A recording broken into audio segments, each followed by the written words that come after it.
Hi everyone, I'm here again to tell you about some other random stuff that I think about at 2 o'clock at night when I'm wondering about things. And in the background you can hear my 7-month-old baby making a racket. So here we go. I'm going to be making some bread whilst we speak, and today I want to talk to you about the Wheel of Fortune.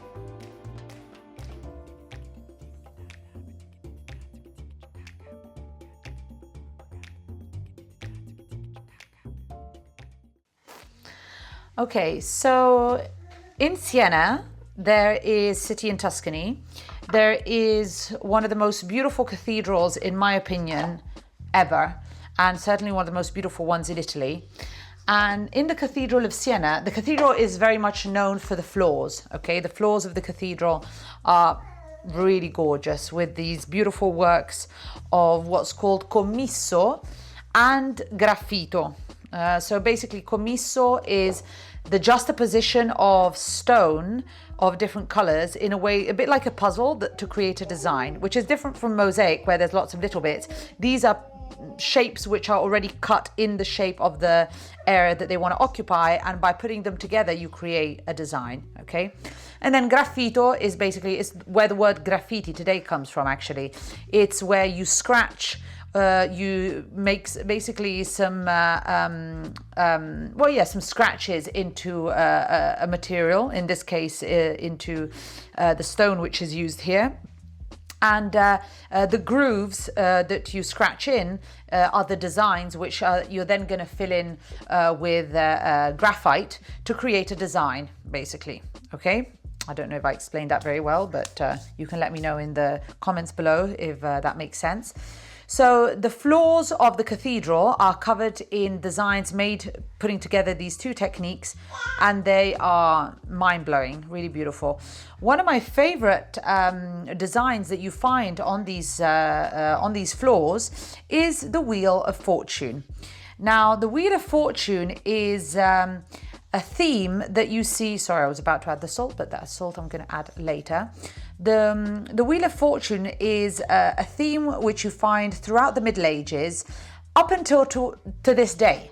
And this is why I like it so much. It's just becomes part of popular culture and and our mindset forever. And it just stays in Western human culture for centuries and centuries. And it changes a little bit, but the roots of it don't really change. And it just becomes a part of our way of thinking.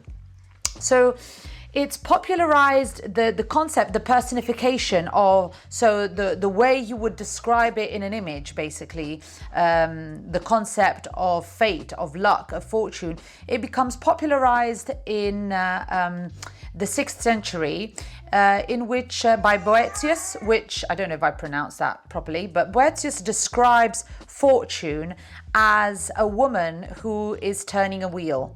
Now, fortune has been represented with all kinds of different iconographies and mix and matches of these iconographies throughout the centuries, also before. But you will see as we talk that the wheel becomes the fundamental. Sorry for the background noise. Just going to go check he's not killing himself.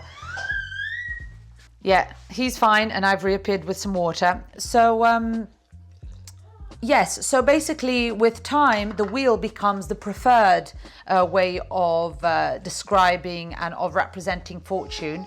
And it starts though with this woman who is turning the wheel, and then slowly evolves into being just the wheel itself. So we start to see that the concept of fortune, of the Wheel of Fortune, starts to take place. It's not like the wheel was always the only kind of identifying symbol of fortune. In fact, we start with this personification of a woman that often has various other attributes.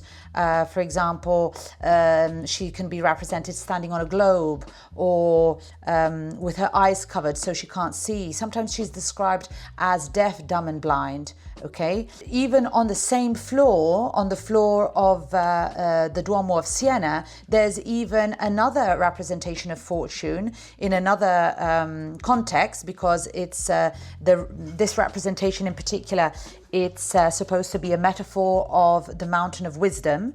And at the beginning of the route that takes you to the top of the mountain of wisdom, there is fortune, which is intended as the good fortune that you need even to find the beginning of the way to take you to the top of the mountain of wisdom.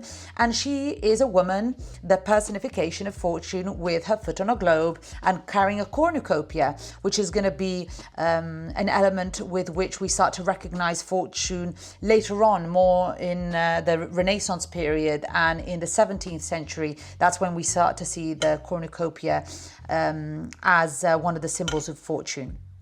But at this stage, we're talking about the early Middle Ages. We start to see the wheel. As I said, initially a woman with a wheel and then just the wheel itself.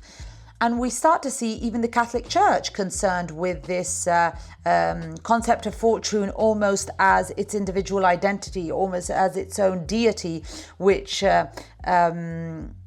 should not be viewed as such. So, for example, St. Augustine is concerned with the fact that people say, oh, if fortune, with the will of fortune, this may happen, when actually they should be saying, if God willing, this may happen, okay? So the Catholic Church is initially concerned with this, but slowly absorbs the concept of the Wheel of Fortune and makes it their own. Why? Because it's actually lending itself pretty well to certain ideas that the Church wants to put forward. Because if you think of fortune and of fate as a wheel, you have this idea of sometimes you go up and sometimes you go down, and you can't rely on earthly fortune as something stable. So the concept of the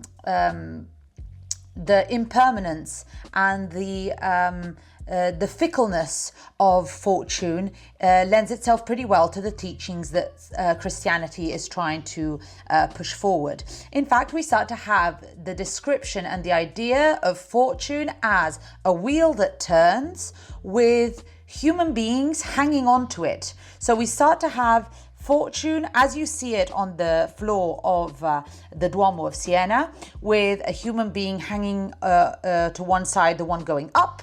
Then there's the one going down, there's the one at the bottom, and there's the one at the top. The one at the top is represented as the ruler sitting on the throne. And in fact, often the writing that you see next to these characters is, I reign at the top, I reigned on the side, I'm going to reign on the other side, and at the bottom, I'm reigned upon. I'm kind of like at the bottom of everything. Now, the interesting part of this concept, as fitting to the society of that time, is the idea of social mobility. So whilst, for example, social mobility for us today could be viewed more as a ladder, right? You start at the bottom and you can make your way up by climbing the social ladder.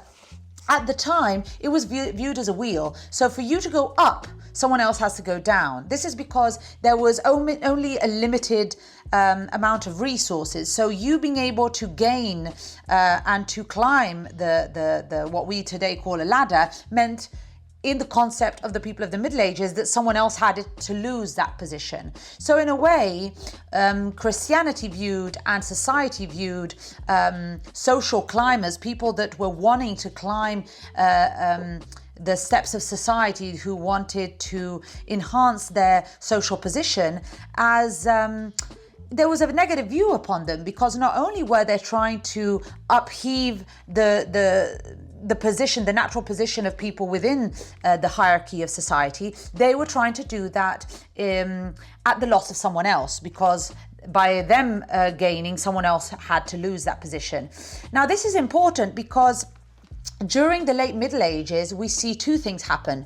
First of all, we start to see cities in Italy, for example, certain cities get more populated. People start leaving the countryside, start leaving situations in which they are being reigned upon, they are being they're under the power of the nobility. They start to leave that countryside and go towards the cities where they can live more freely. A lot of these cities are in fact democracies, like Florence, like Siena, like Venice. So many of the most important cities of this period in Italy are actually democracies, are republics.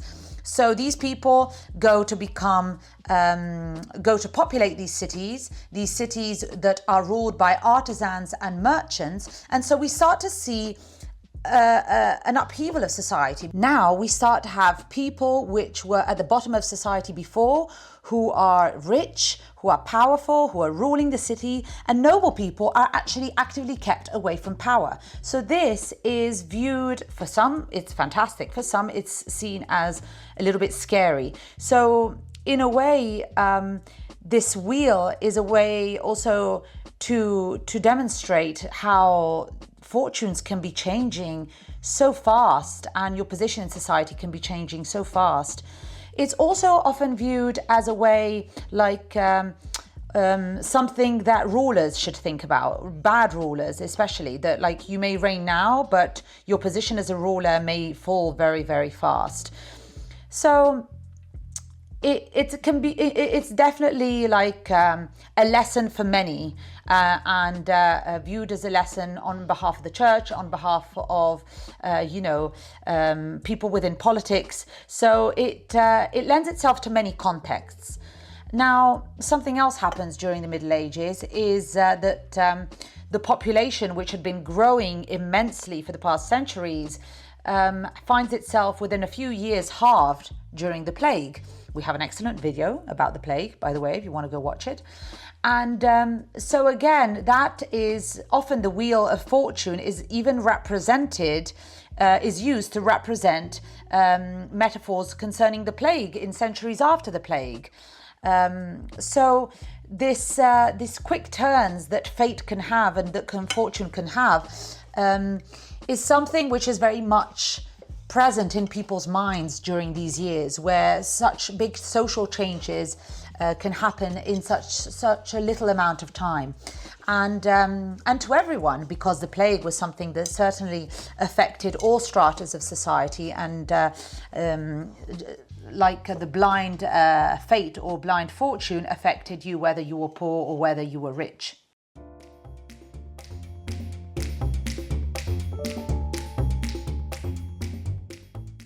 So we have writers writing about it, artists representing it, people that give it, that have a concept of it being, as I said, they describe it as giving something to someone, then taking it back and turning around and giving that same something to someone else. So this concept that when it is giving to someone, it's necessarily taking away from someone else, and that's why the wheel lends itself pretty well. It's something which is to be kept in mind by rulers, and is often used as a way to describe people's kingship, people's capabilities as a ruler. So for example, Charles V in the early 1500s, when there were some parades and some theatrical representations to glorify his coming to power.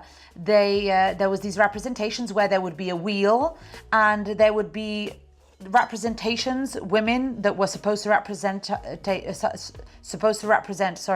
virtues, holding the wheel in place, and that was supposed to represent how he was a good king whose virtues would keep in place the wheel so that it would not turn. So the wheel of fortune was kept in place by his virtue as a king. So he would not be like other kings whose fortune would rise and fall and twist and turn like with a wheel, because of his good fortune, his virtues holding it in place. Another great example of how leaders themselves identified with this concept is a little medallion that was found in the possessions of Mary, Queen of Scots, and on the front it had an inscription about her being a ruler, and then on the backside it said fortune will come. So even these wannabe rulers who were hoping to gain the position that they thought to be rightfully theirs would often think about this concept, of the will reign, as we talked about before. In her case, obviously, it didn't go very well because she got the chop.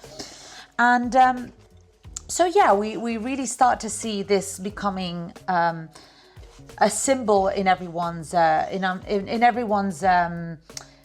kind of fantasy during this period. Another place where it appears and where we still find it today is in tarot cards, which become the tarot cards as we see them today take their final shape, let's say, during the Renaissance period. And in the major arcana, we have number 10 of the major arcana is the Wheel of Fortune, represented as I described it, with the creatures in this case holding on to it at the top and on the sides and underneath. In many representations in the tarot, it's even standing on a pedestal on top and floating on top of water. So again, to emphasize the instability of fortune. As time goes by, this symbol starts to also be connected a lot more to money. And this might sound to us like obviously it's connected to money, even the word fortune meaning money. But you have to think that in the past, money was not something that most people dealt with. You know, when people were working in farms in the early Middle Ages, in the countryside, most people didn't handle money. So fortune and money weren't as closely connected in people's minds as they are today. We start to see this, however, happen more and more in the 1600s and in the 1700s, where the word for fortune is connected to not just to luck, but to actual money. Okay, and this is when we also start to see also the cornucopia becoming more and more as a symbol of fortune. We start to see, for example, also the first the Wheel of Fortune connected to games, and for example, the first lottery that was done, the first lottery as we intend it today, which was held in the UK, happened underneath Elizabeth I. And it was the lottery as we intended, like the selling of tickets and then very few people winning. And that was connected again to the concept of the wheel. It was there was an actual turning of the wheel to see who was going to win the lottery ticket. Okay, then we start to see in the 1600s and in the 1700s games start to appear, always connected to the concept of the wheel. So for example, Giuseppe Mitelli designs this game in the 17th century, which was to be played with dice, where there was, again, it was a concept of the fortune with her wheel, and different numbers were connected to different outcomes of the turning of the wheel. So we start to see it appear in games. And then, of course, in modern time today, we still have the Wheel of Fortune, the television show. It's the longest lasting television show in the US, with like more than 6,000 episodes. And it's the concept of it has been sold to another 50 countries. So you see it all over the world, the Wheel of Fortune on television. And we see it appear even in movies today, like The Rain Man or Mad Max Thunderdome. Was that the name of the movie? And where the guy is turning on the wheel, like in the television show. So it's very much present, just in the back of our minds still to this day, but it starts in the Middle Ages. And it's so present that I bet you that when you started watching this video, you thought, of course, the Wheel of Fortune. There's no invention to it. It's something that just comes natural to you. When you think of the Wheel of Fortune in your mind, it's just something that is naturally there. And it's an archetype almost that has been there for so many centuries that we couldn't even imagine a world where we don't connect the wheel to the concept of fortune and money to the concept of fortune. But it begins all the way back in the early Middle Ages, and it's had this slow evolution to the point where we are today. So another place where you find it is even in certain religions. So for example, in Buddhism, you have the Wheel of Life, which is another facet of another kind of shape that the Wheel of Fortune takes during the Middle Ages, is that it starts to be associated also with the Wheel of Life, and in representations where you would have the different stages of the turning of the wheel are the different moments of the life of the human being. So where you start where you're a child, and then you have your maximum of growth, and then it ends with old age. And so again, it's this cycle in which you go up, but you have to come back down again. So even in Christianity and in the Western world, there was this idea of don't get too attached to lively things and to material things, because they're going to be taken away at the next turn of the wheel. And it's the same concept of the samsara, of the Wheel of Life in Buddhism. So the wheel lends itself particularly well to this concept of the fickle characteristic of life itself, and the unreliability of what life gives you. Does that make sense? I hope so. Well, I hope you enjoyed this video. I know it was a little bit more metaphysical than usual, but I find this concept very interesting, and I love how you find this symbol in so much architecture and art of this time. You find it everywhere. If you come to cathedrals, churches, even on the streets throughout Europe, you will find it. So at least now you know what it is, where it comes from, and how to recognize it. So the next time you see a woman balancing herself on a wheel on a fresco in Europe, you know why. So subscribe to this channel if you want to hear more, and I will see you next time.